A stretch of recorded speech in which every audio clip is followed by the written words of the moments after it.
오늘은 그 희년의 신학적 의미라는 주제를 좀 나누고자 합니다. 여러분, 그 구약 성경의 그 이스라엘 전승들은 당시 그 통용되었던 관습법의 영향을 받았어요. 그러나 이 희년법은 그 신학적 성격에 있어서 그 당시 통용되었던 이 관습법과는 달리 전혀 다른 특이한 성격을 띤 법이에요. 그 구약에 규정된 희년법은 단순히 인도주의에 근거한 것이 아닙니다.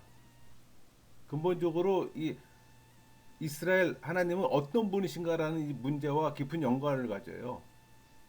그러니까 이스라엘 백성은 애굽에서 노예 살이를 했잖아요. 또 하나님께서 그들을 또 구해 주셨고, 또 그들은 하나님의 종입니다. 만약 그들이 다른 사람들의 종이 된다면 그들에 대한 하나님의 권리가 침해당하게 되는 거예요. 그 어느 누구도 하나님의 종을 억압할 수는 없잖아요. 가옥과 토지도 마찬가지예요. 그런 관점에서 희년을 바라봐야 되는 겁니다.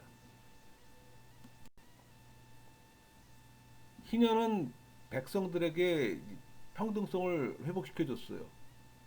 또 경제적 파산으로 몰락한 그들에게 또 자유와 또 새로운 삶의 기회를 제공하고, 뿐만 아니라 희년을 선포하신 하나님은 또 어떤 분이며 또 이 명령을 받아들여야 할 이스라엘은 또 어떤 공동체인가를 또 설명합니다. 이런 면에서 볼 때 희년은 신학적 동기에서 출발했다고 볼 수가 있어요. 그저 당시에 고대 근동에 있었던 법이 아닙니다.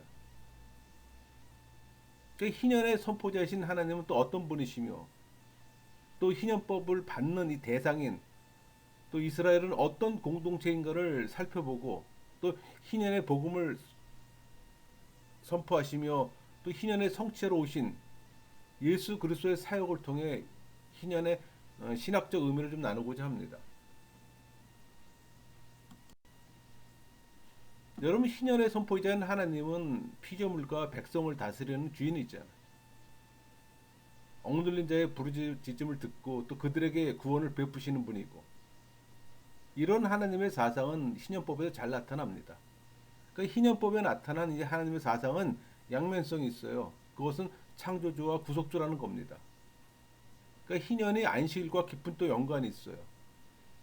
토지의 주인이라는 것은 하나님이 만물의 주이시며 또 창조이심을 나타내요. 또 희년이 속죄일과 연관이 있어요. 그러니까 하나님이 이스라엘을 애굽에서 구해내신 것, 그리고 또 기업 물을 자가 궁극적으로 하나님이시라는 것은 하나님이 또 구속주임을 보여줍니다. 그러니까 희년의 선포자이신 하나님은 창조주와 구속주인 겁니다. 그럼 창조주 하나님의 관점에서 보면 이 희년법은 안식년에서 안식년 또 안식일 제도에서 유래가 된 겁니다. 그러니까 안식일에는 가족, 노예, 가축 모두가 일을 하지 않고 쉬어요. 그러니까 안식일에는 모든 것들이 함께 안식한다는 겁니다. 또 이는 하나님이 창조한 모든 만물을 또 하나님께서 처음 창조하신 모습대로 또 회복시킨 걸 또 의미합니다. 우리 신명기 10장 14절을 보면은 하늘과 땅과 그 위의 만물은 본래 네 하나님 여호와께 속한 것이로되 이렇게 증거하잖아요. 그러니까 이는 하나님께서 모든 피조물에 대한 소유권과 통치권을 갖고 계시다는 걸 나타냅니다. 또 하나님께서 만물을 창조하셨기에 또 이에 대한 통치권과 또 소유권을 갖는 건 너무나 당연합니다. 이런 하나님의 이해는 땅, 가옥, 사람에 대해서도 또 동일하게 적용되는 거고. 여러분, 초기 이스라엘 사람들이 가졌던 사상은 실천적 유일신론이에요. 그러니까 땅과 가옥과 육체로 유학될 수 있는 인간의 기본 유산의 주인은 오직 하나님뿐이라는 겁니다. 하나님께서 6일간 창조하셨고 7일째 안식하셨잖아요. 누구라도 일을 시키지 말라는 이 안식일 사상은 하나님께서 명령하신 겁니다. 또 이는 세상을 통치하시는 분이시라는 또 창조 사상에 또 근거하고, 또 희년의 모든 유산을 원주인에게 돌려주고 토지를 또 쉬게 하는 것은 하나님이 모든 것에 또 창조주심을 드러내는 겁니다. 또 그러면 구속주 하나님의 관점에서 본다면 레위기 25장 38절 나는 너희 하나님이 되며 또 가나안 땅을 너희에게 주려고 애굽 땅에서 너희를 인도하여 낸 너희 하나님 여호와니라. 이스라엘의 하나님은 애굽에서 종살이하던 이스라엘 백성을 선택해 구원하신 분이잖아요. 또 이 구원 사건은 하나님이 또 구속주라는 것을 온 이스라엘로 하여금 또 고백하게 만들었어요. 원래 레위기 25장의 희년법도 하나님께서 이스라엘 백성을 구원했다는 사상을 근거로 합니다. 또 출애굽 사건은 인간의 역사 행위가 아닌 하나님의 활동하심이에요. 그러니까 하나님께서 그의 구속 역사의 준비, 전개, 또 구원 역사의 완성을 이스라엘 백성들에게 완전한 또 계시한 사건이기도 합니다. 그러니까 출애굽 신앙은 구약의 신앙 고백 근원입니다. 또 하나님이 그들의 삶 속에 현존하심을 또 인정하는 거고. 여러분 출애굽 전 이스라엘은 애굽에서 소외당한 노예 상태였어요. 이런 상황 속에서 이스라엘 백성들은 고통과 억압당함을 또 울부짖음으로 또 하나님으로부터 또 구원을 얻은 거잖아요. 그러나 이것은 단지 어떤 정치적 해방 사건이 아니에요. 이것은 종교적 해방을 포함한 총체적 구원 사건입니다. 이 사건은 이스라엘 전 역사의 핵심이고 또 이스라엘 공동체를 새롭게 출발시킨 창조 사건이기도 합니다. 여러분 출애굽 사건은 모세의 작품도 바로 왕의 선의도 히브리 사람의 어떤 혁명적 성과도 아니에요. 이스라엘을 애굽에서 구원한 것은 순전히 하나님의 역사잖아요. 하나님의 은혜잖아요. 이런 사유로 인해 이스라엘 사람들은 애굽의 종살이를 기억해 종을 무조건 석방하도록 명령받은 겁니다. 우리 신명기 15장 12절 13절 내 동족 히브리 남자나 히브리 여자가 내게 팔렸다 하자. 만일 6해 동안 너를 섬겼거든 7째 해 너는 그를 놓아 자유롭게 할 것이요. 그를 놓아 자유하게 할 때 빈손으로 가게 하지 말고. 여정도 그와 같이 하시되 새 생활을 위한 미천을 그 손에 쥐어주며 내보내라고 했습니다. 그러니까 희년에는 전쟁 포로로 끌려온 이방인 종에게도 자유를 선포할 걸 명령했어요. 이와 같이 희년법은 하나님이 이스라엘의 구속자라는 이 역사적 체험과 또 신앙적 고백을 근거로 하는 겁니다. 또 희년에는 이스라엘 사람 가운데 형제가 또 빚을 져서 자기 소유지를 팔아야 했을 경우 우선적으로 기업 물을 자가 되돌려 샀어요. 그러니까 고엘이 지닌 이 의무 중 하나는 어쩔 수 없이 매각된 땅을 사들이는 겁니다. 그 예로 에레미야가 자기 조카 하나무엘의 밭을 샀잖아요. 또 보아스는 엘리멜렉의 토지를 샀고. 그건 고엘이 매각된 토지를 다시 매입하는 것이 아니라 매각하도록 내어놓은 토지에 대한 어떤 선매권을 지니고 있다는 겁니다. 그러니까 고엘이 다시 매입한 토지를 파생된 자에게 돌려주는 것이 아니고 고엘 자신이 토지의 소유주가 된다는 걸 또 알려줘요. 우리 여기 이사야 43장 1절, 44장 21절, 50장 9절 이 말씀을 보면은 고엘을 이스라엘을 구원하신 하나님의 칭호를 사용합니다. 야곱아 너를 창조하신 여호와께 지금 말씀하시느니라. 야곱아 이스라엘아 이 일을 기억하라. 너는 내 종이니라. 또 이는 여호와께서 그의 백성을 위로하셨고 예루살렘을 구속하였음이라. 하나님께서 이스라엘을 구원하신다는 사실뿐만 아니라 이스라엘 백성을 그의 백성으로 선택했기 때문에 이스라엘을 구속할 의무가 그에게 있다는 겁니다.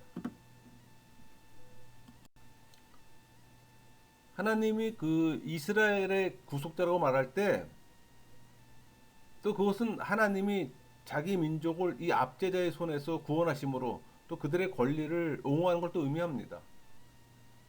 그러니까 이스라엘을 압제자로부터 구원해내신 하나님은 자신의 소유물에 대한 또 구원을 의미하는 거예요. 즉 고엘은 소유자와 소유물 사이의 관계 회복을 나타내는 겁니다. 또 이와 같이 이스라엘에게 있어서 하나님은 고엘이에요. 또 그는 이스라엘을 최종적으로 구속할 주님이시고 또 희년이 선포되는 날이 속죄일이잖아요. 이것은 인간의 죄된 모습을 하나님께 회개함으로 온전한 구속을 또 이룰 수 있음을 나타내요. 또 희년법은 하나님께서 선포하신, 그러니까 하나님이 주도하신 법으로 이 법은 또 선포자이신 하나님이 세상을 창조하시고 또 만물을 통치하시는 분이에요. 그러니까 이스라엘을 온전히 구속할 자라는 사상을 베이스로 하는 겁니다. 여러분, 이스라엘은 희년의 수혜자예요. 그러니까 하나님께서 이 희년법을 이스라엘 백성에게 선포하셨기에 또 이스라엘은 그 법의 또 수혜자입니다. 수혜자인 이스라엘은 또 그 법을 준수할 또 책임이 있고, 그 희년법을 준수할 이스라엘 공동체를 개혁의 공동체 관점에서 나눠볼게요. 그러니까 성경의 이야기들은 하나님께서 구원하셨고 또 이스라엘 백성들이 궁핍하거나 위기에 처했을 때 또 간청하는 소리를 듣고 은혜를 베풀었다는 사실을 또 다양한 방법으로 강조해요. 그러니까 이런 성경의 이야기들이 있어 근원이 되는 두 사건이 있는데 그것이 선택과 계약 사건입니다. 출애굽 사건은 시내산의 어떤 계약 체결 사건과 연이어 일어나므로 근본적으로 하나님의 선택 행위로 간주되고 있어요. 그래서 우리는 이 선택의 사건은 계약의 이미지와 분리시키기가 어려운 겁니다. 하나님은 시내산에서 이스라엘과 계약을 맺으셨잖아요. 우리 출애굽 19장 5절 6절 세계가 다 내게 속하였나니 너희가 내 말을 잘 듣고 내 언약을 지키면 너희는 모든 민족 중에서 내 소유가 되겠고 너희가 내게 말하여 제사장 나라가 되며 거룩한 백성이 되리라. 너는 이 말을 이스라엘 자손에게 전할지니라. 이 시내산 계약을 통해 이스라엘과 하나님은 또 불가분의 관계가 맺어지게 됩니다. 그러니까 이런 이스라엘의 계약 사상은 희년법과도 깊이 연관돼요. 우리 에레미야 25장 17절 18절 너희 각 사람은 자기 이웃을 속이지 말고 내 하나님을 경외하라. 나는 너희 하나님 여호와입니다. 너희는 내 규례를 행하면 내 법들을 지켜 행하라. 그리하면 너희가 그 땅에 안전하게 거주할 것이라. 이렇게 증거합니다. 이것이 레위기 25장의 희년법이 이스라엘과 하나님과의 계약을 근거로 하고 있음을 단적으로 보여주는 겁니다. 여러분, 하나님과 이스라엘 백성 사이의 어떤 계약의 의미와 목적을 충분히 알려면 이 계약과 율법의 관계 그리고 율법의 의미와 범위를 잘 알아야 합니다. 여러분, 모세가 시내산에서 율법을 낭송한 후에 백성들은 출애굽기 24장 3절 모세가 와서 여호와의 모든 말씀과 그의 모든 율례를 백성에게 전하매 그들이 한 소리로 응답하여 이르되 여호와께서 말씀하신 모든 것을 우리가 준행하리이다. 이렇게 선언합니다. 그런 뒤에 모세는 24장 4절에 모세가 여호와의 모든 말씀을 기록하고 이렇게 증거하잖아요. 이런 점에서 시내산 계약은 하나님의 뜻을 외형적으로 기록한 구체화된 최종 요약의 특징이 있어요. 이 총 요약은 두 돌판에 기록된 겁니다. 그러므로 하나님의 율법과 계약은 시초부터 하나로 묶였어요. 또 이 계약은 은혜의 성격과 율법의 성격 양면을 지닙니다. 그러니까 은혜는 인격적이며 친근한 관계를 강조하는 반면 율법은 법적 의무와 충성을 강조해요. 이 율법은 단지 십계명만을 의지하지는 않아요. 의미하는 건 아니에요. 그러니까 하나님이 하신 모든 말씀에서 알 수 있듯이 이스라엘이 준수할 십계명을 포함한 모든 계명을 의미하는 겁니다. 그러니까 이런 점에서 희년법도 율법의 의미에서 이해돼야 되는 거고, 그러니까 율법은 하나님과 교제를 지속시키는 수단이에요. 이 율법이 언약 안에서 백성들에게 주어진 생활 법칙이요, 또 이스라엘에게는 하나님에 대한 순종과 충성의 표임을 또 말해줘요. 그러니까 율법은 이스라엘 공동체가 하나님께 충성해야 할 책임이 있다는 것 외에 결속의 의미가 또 있습니다. 이 율법이 이스라엘 공동체를 하나로 묶어주는 역할과 또 종교적 유대감을 준다는 얘기예요. 또 율법은 애굽으로부터 구원받은 이스라엘에게 구원 이후 시대에 대한 이 하나님의 지배하에 또 생활의 근거가 되는 겁니다. 그러니까 계약을 통해 하나님께서 이스라엘에게 준 율법은 계약 공동체의 법이에요. 또 공동체 구성은 모두에게 적용되고, 또 율법은 대규모 집회에서 정기적으로 낭송되고, 또 이스라엘을 하나님 백성으로 유지시켰습니다. 그리고 이 율법은 계약 공동체의 어떤 결속과 평화, 그리고 거룩함을 유지하는 데 또 요구되는 겁니다. 여러분, 희년법은 하나님께서 이 계약 공동체인 이스라엘에게 준 율법 중에 하나예요. 그러므로 율법이 이스라엘 백성을 하나로 묶어주고 또 하나님의 백성으로 계속 지속시키는 근거가 되었다는 것은 이 희년법도 계약 공동체인 이스라엘에게 동일한 의미가 있다는 걸 뜻하는 겁니다. 그러니까 이스라엘 백성이 이 계약 공동체라는 것은 그들이 하나님의 율법을 준수해야 됨을 또 의미해요. 특히 이 희년법의 수혜자인 이스라엘이 이 공동체라는 것은 그들이 희년법을 반드시 지켜야 할 책임이 있다는 겁니다. 그러니까 희년법을 포함한 모든 율법은 계약 공동체인 또 이스라엘을 결속시켜 주었어요. 다가올 이스라엘 역사가 이 계약적 결속력의 시험과 또 실천의 장이 될 것을 또 시사하는 거고. 여러분, 예수 그리스도는 희년의 성취자입니다. 그러니까 희년법의 본문 레위기 25장과 예수님의 나사렛 설교, 그 누가복음 4장 18절 19절 서로 조화와 대칭 관계를 보여줘요. 우리 누가복음 4장 18절 19절 읽어볼까요? 주의 성령이 내게 임하셨으니 이는 가난한 자에게 복음을 전하게 하시려고 내게 기름을 부으시고 나를 보내사 포로된 자에게 자유를, 눈먼 자에게 다시 보게 함을 전파하며 눌린 자를 자유롭게 하고 주는 은혜를 전파하게 하려 하심이라 하였더라.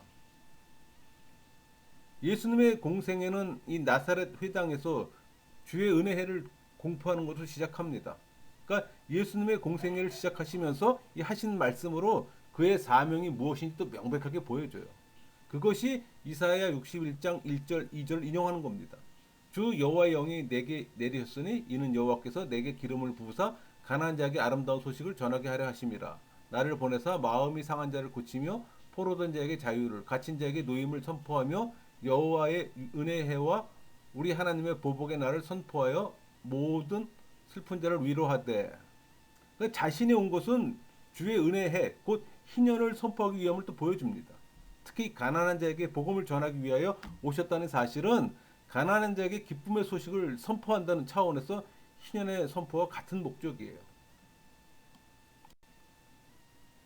그러나 이 누가복음의 특이한 점은 이 예수 그리스도가 희년의 성취자로 희년을 선포한다는 겁니다. 누가복음 4장 21절 이에 예수께서 그들에게 말씀하시되 이 글이 오늘 너희에게 응하였느니라 하시니, 이 말씀은 아까 읽었던 누가복음 4장 18절 19절의 말씀이 단순히 이사야 61장 2절의 내용을 인용한 것이 아니라 그것의 성취였음을 보여줘요. 또 그것은 예수 그리스도의 삶의 모든 사건이 종말론적 사건이었던 것처럼 심판과 구속의 은혜로 나타나는지 이 희년에 대한 어떤 현재적 선포이자 실현이었어요. 여기서 예수님이 말씀하시는 이 오늘은 복음서를 읽는 독자들을 향한 것으로 이 희년적 어떤 구원이 현실적으로 실현되고 있음을 또 의미하는 겁니다. 여러분, 또 희년의 성취하신 예수 그리스도는 또 희년의 메신저입니다. 우리 누가복음 4장 18절 주의 성령이 내게 임하셨으니 이는 가난한 자에게 복음을 전하게 하시려고 내게 기름을 부으시고, 여기서 나타나듯이 예수님은 희년의 메신저로서 그리스도입니다. 이 메신저의 권위는 주의 성령이 내게 임하셨으니 에서 나타나듯이 자신에게서 비롯된 것이 아니라 어디까지나 그를 보내신 그 주권자를 대표하도록 위임받은 권위예요. 그러므로 희년 전승에 근거한 이 그리스도로는 하나님 중심적입니다. 또 예수님의 공생의 초기에 희년의 복음이 선포되었다는 것은 곧 예수 그리스도의 선교 사상을 또 나타내요. 그러니까 예수 그리스도의 선교는 이 희년의 복음을 통해서 볼 때는 인간의 어떤 삶의 모든 측면과 관련됩니다. 그러니까 희년의 복음에서 이 하나님의 통치는 가난한 자들을 위한 또 기쁜 소식에 의해 또 예고됩니다. 그 가난한 자들이란 사회적 소외로 고통받는 모든 자로도 연결되는 거고, 그리고 또 하나님의 통치와 이 하나님의 축복의 기쁜 소식은 예수님의 선교와 관련된 이 가난한 자들을 돌보는 또 구체적인 행위에서 구현됩니다.